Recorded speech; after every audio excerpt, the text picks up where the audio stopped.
This forgotten TV Western lasted only 17 episodes, yet it featured John Wayne's son, a legendary rodeo champion doing stunts, the future voice of Boba Fett, and an absurd series finale involving a hidden elephant.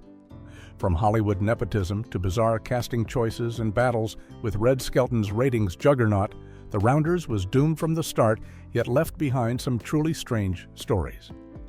Here are the 15 weird facts you didn't know about The Rounders. Fact 1. John Wayne's son replaced Hollywood legends. When The Rounders made the jump from the big screen to television in 1966, the studio faced a major challenge.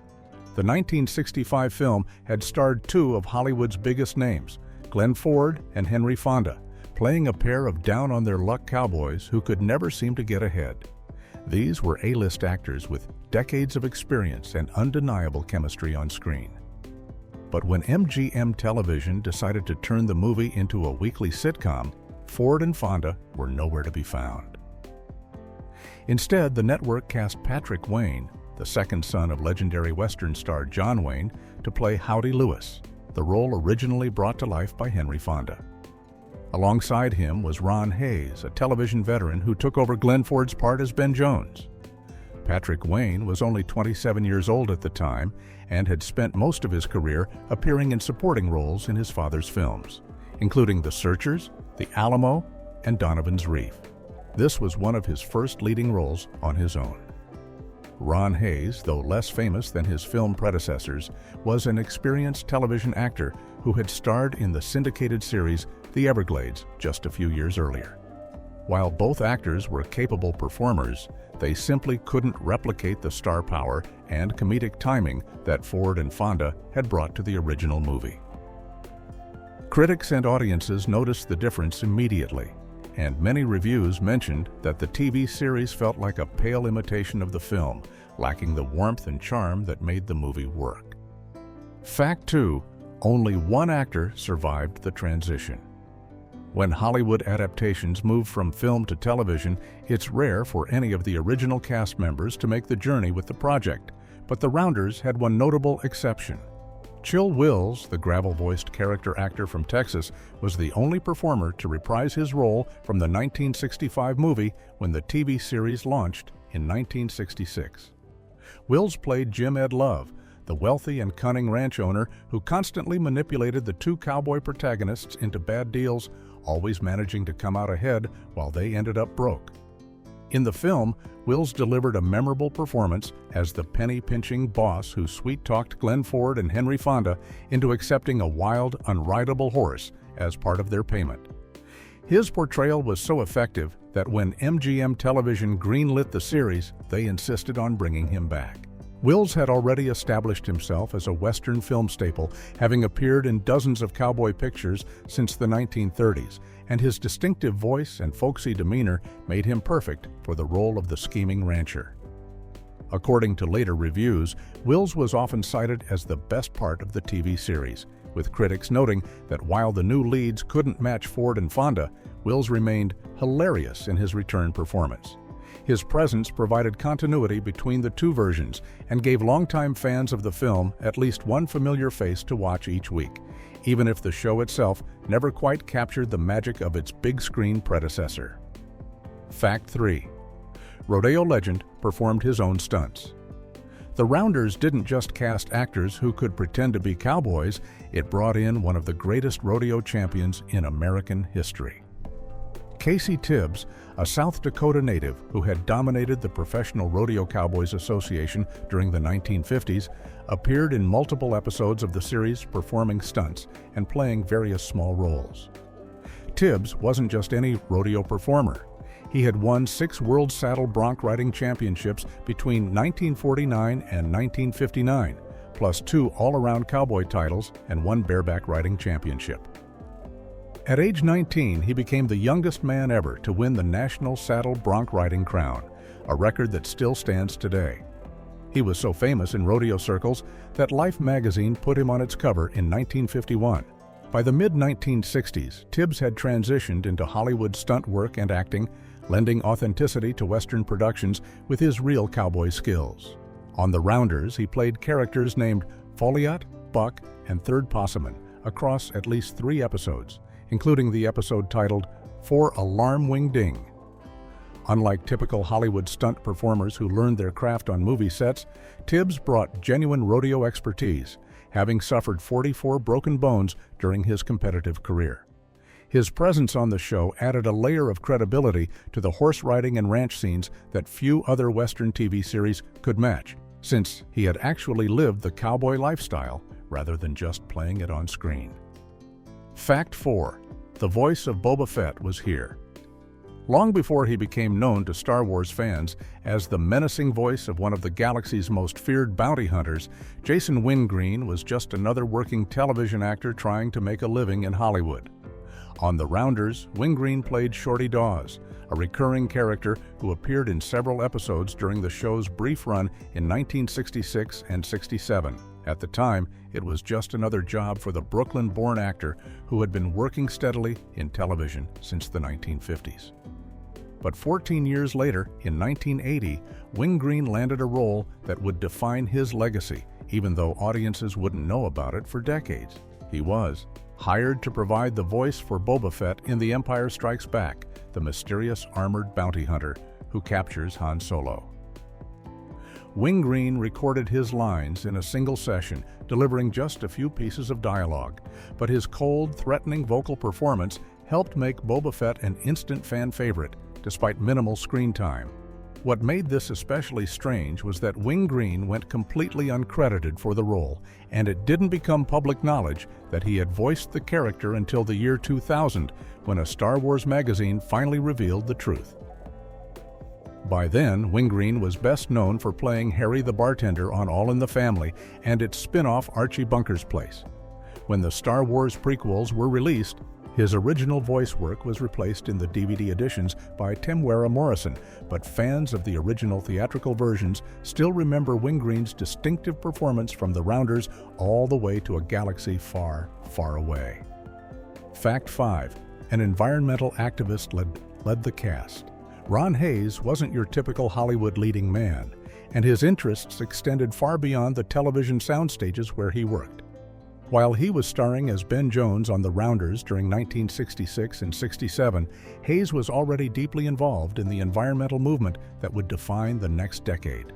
Just a few years after the series ended, he became one of the key figures in establishing Earth Day, the worldwide environmental awareness event, first observed on April 22, 1970. Hayes worked alongside other activists to create what would become an annual tradition that continues more than 50 years later. But his environmental work didn't stop there.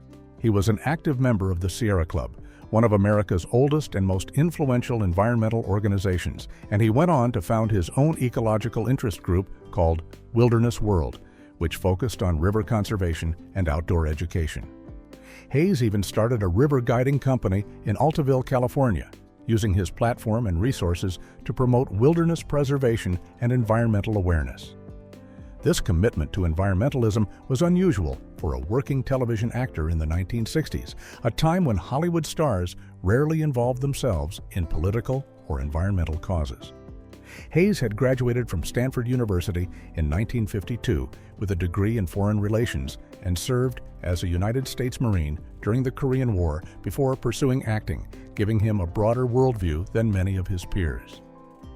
His dual career as both entertainer and activist made him a fascinating figure who used his visibility from shows like The Rounders to promote causes that mattered to him long before celebrity activism became commonplace. Fact 6. It aired against a ratings giant. The Rounders faced an uphill battle from the moment ABC scheduled it for Tuesday nights at 8:30 p.m. Eastern Time. That half-hour time slot put the fledgling Western sitcom in direct competition with one of television's most popular and established programs, the Red Skelton Hour on CBS. Red Skelton had been a fixture of American television since 1951, and by the 1966-67 season, his variety show was pulling massive audiences every Tuesday night.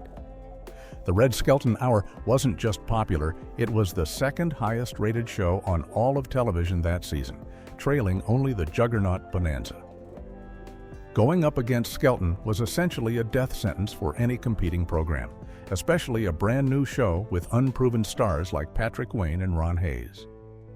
While The Rounders tried to attract viewers with its Western comedy premise and connection to the recent Glenn Ford and Henry Fonda film, it simply couldn't compete with Skelton's established fanbase, celebrity guest stars, and polished variety format that had been perfected over 15 years.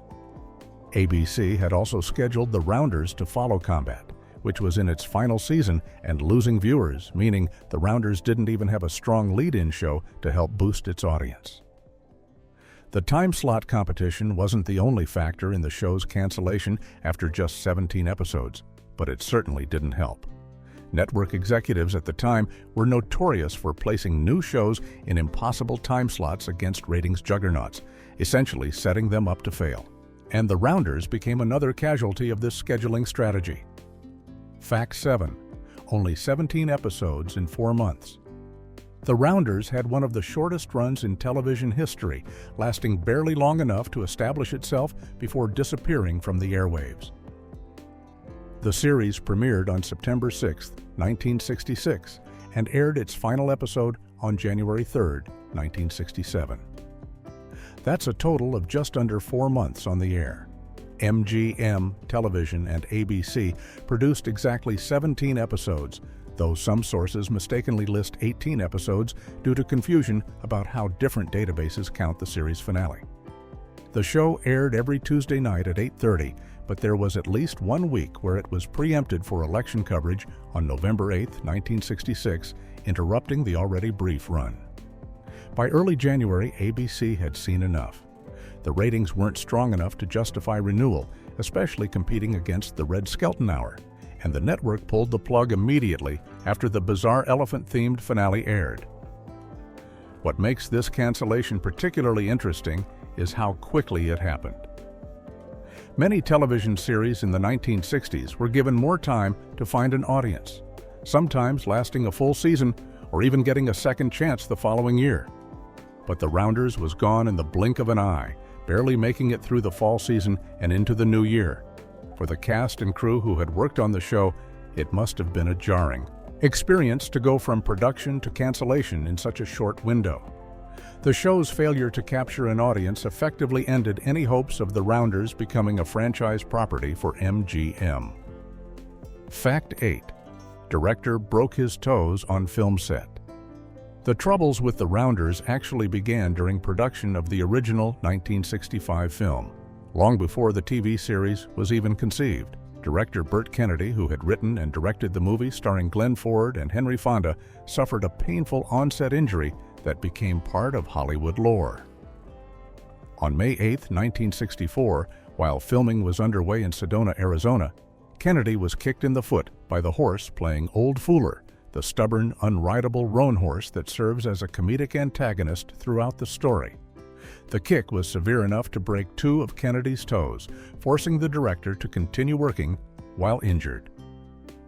This wasn't just a minor accident, but a significant setback during an already challenging production schedule. The horse, whose antics and refusal to be tamed provided many of the film's biggest laughs, turned out to be just as difficult to work with behind the scenes as it was supposed to be on screen. Kennedy had to direct the remainder of the film while dealing with the pain and limitations of broken bones, though he managed to complete the picture on schedule. The incident highlighted the unpredictable nature of working with animals in film production, especially horses trained to behave badly for comedic effect. Despite this mishap, Kennedy went on to produce the television series adaptation the following year, though he wisely limited his own directing duties to just the pilot episode, perhaps having learned his lesson about the hazards of working too closely with temperamental animals on Western productions. Fact 9. Zsa Zsa Gabor, guest starred at a health spa. One of the most unexpected and glamorous guest appearances in The Rounders came in the episode titled The Scavenger Hunt, which aired on October 11, 1966. The episode featured none other than Zsa Zsa Gabor, the Hungarian-born actress and socialite famous for her 9 marriages, her distinctive accent, and her larger-than-life Hollywood persona. Gabor played Ilona Hobson, the owner of an exclusive women's health resort called Velvet Haven. The premise of the episode had cowboys Ben and Howdy literally being lassoed away from the JL Ranch and forced to work at the luxurious spa, creating a fish-out-of-water scenario where two rough-and-tumble ranch hands found themselves surrounded by wealthy women seeking beauty treatments and relaxation. Gabber, who was at the height of her fame in the mid-1960s, brought her usual over-the-top charm and theatrical presence to the role. The casting was particularly strange because Gabber was known for glamorous roles in films and high society appearances, not for Western television comedies. Her appearance on a low-budget, short-lived cowboy sitcom felt completely out of place, which was likely the point. The episode also featured several other actresses playing spa guests, including Virginia Wood, Dodie Marshall, and Sharon Hillier, but Gabber was clearly the marquee name meant to attract viewers. Despite her star power, even Gabber couldn't save the struggling series from its ratings problems. The episode remains a bizarre footnote in both the Rounders' brief history and Gabber's long and eclectic career. Fact 10. The series featured iconic Western actors.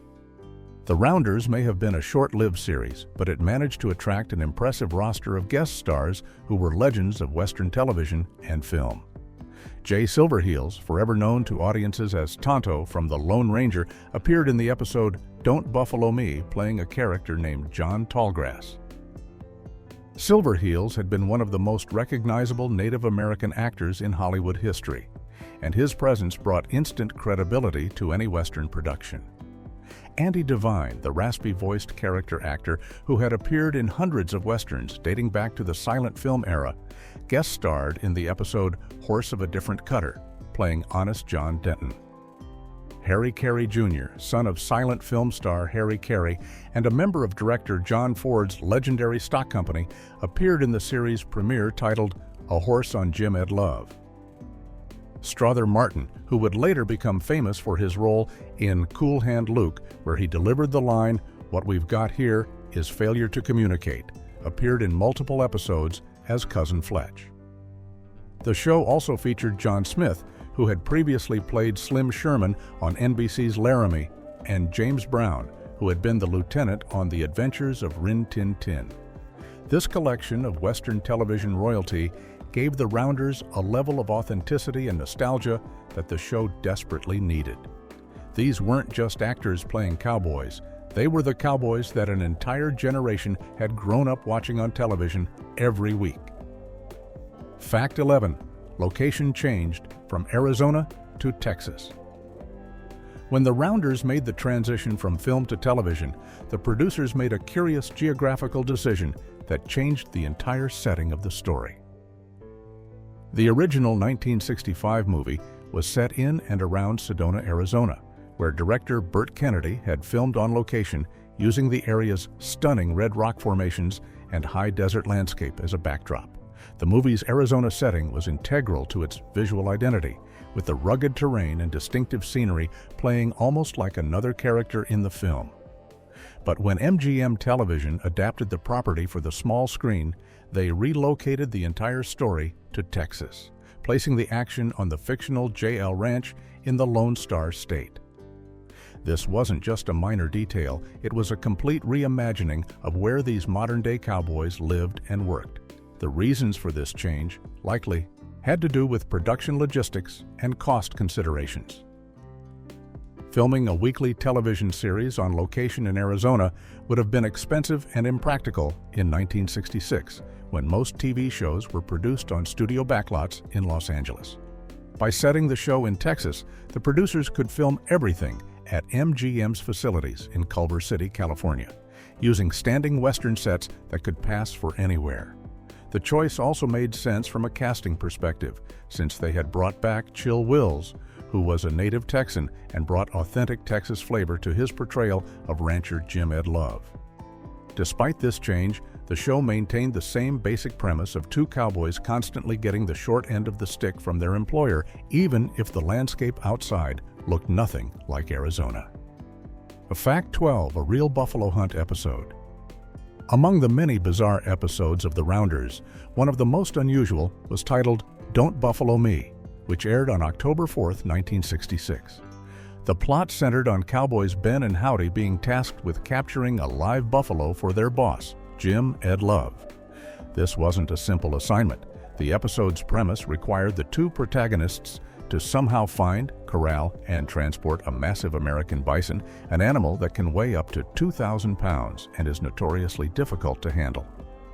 The episode description noted that Ben and Howdy stood to make a tidy sum if they could accomplish this task, but things quickly escalated into chaos and misadventure, as they typically did on the show. What made this episode particularly notable was the guest appearance of Jay Silverheels, playing a character named John Tallgrass, who presumably had some connection to or knowledge about buffalo. The idea of two modern-day cowboys in the 1960s trying to catch a buffalo provided comedy through the absurdity of the situation, playing up the disconnect between the Old West traditions and contemporary ranch life. Buffalo hunting had been a major part of frontier history in the 1800s. But by the 1960s, American bison had become protected animals after being hunted nearly to extinction. The episode likely involved plenty of slapstick comedy and physical humor as the cowboys attempted various failed schemes to capture the animal. This was exactly the kind of outlandish, animal-centered storyline that defined the Rounders' brief run, mixing Western tropes with sitcom sensibilities. Fact 13. The finale featured a hidden elephant. The Rounders went out with one of the strangest series finales in television history. The final episode, which aired on January 3, 1967, was titled What Elephants? And featured a plot so bizarre it's hard to believe it was real. In this episode, cowboys Ben and Howdy somehow got their hands on an elephant, and then spent the entire half hour trying desperately to hide the massive pachyderm from everyone on the ranch. The premise alone raised countless questions. How did two broke cowboys acquire an elephant? Where would someone hide an elephant on a Texas ranch? But the episode didn't stop there. According to the plot description, Ben and Howdy also figured out a way to use the elephant to perform their ranch chores for Jim Ed Love, presumably putting the animal to work doing tasks that horses and cowboys normally handled. This meant the elephant was both a secret they needed to hide and a useful tool they wanted to exploit. The episode featured guest stars Benny Rubin as Cyrus and G.D. Spradlin as Jed, though their exact roles in the elephant hiding scheme remain unclear. What makes this finale even more unusual is that the show's creators apparently knew it was the last episode, but chose to end the series not with any sense of closure or resolution, but with the most absurd scenario they could imagine. There was no attempt to wrap up character arcs or provide a satisfying conclusion. Instead, the Rounders ended exactly as it had run, with two cowboys in over their heads, dealing with an impossible situation involving an uncooperative animal. Fact 14. Modern-day cowboys in the 1960s. The Rounders occupied a unique place in the landscape of 1960s television westerns. While most western shows of the era were set in the 1800s during the frontier period, with cowboys fighting outlaws, Indians, and the harsh wilderness, the Rounders took place in contemporary times. The show's cowboys weren't Old West gunslingers or pioneers, they were modern ranch hands living and working in the 1960s. They drove cars, dealt with contemporary problems, and existed in a world with telephones, modern conveniences, and 20th century technology. This made the Rounders more of a Western-themed sitcom than a traditional Western, and it set the show apart from programs like Bonanza, Gunsmoke, and The Virginian that dominated the genre at the time.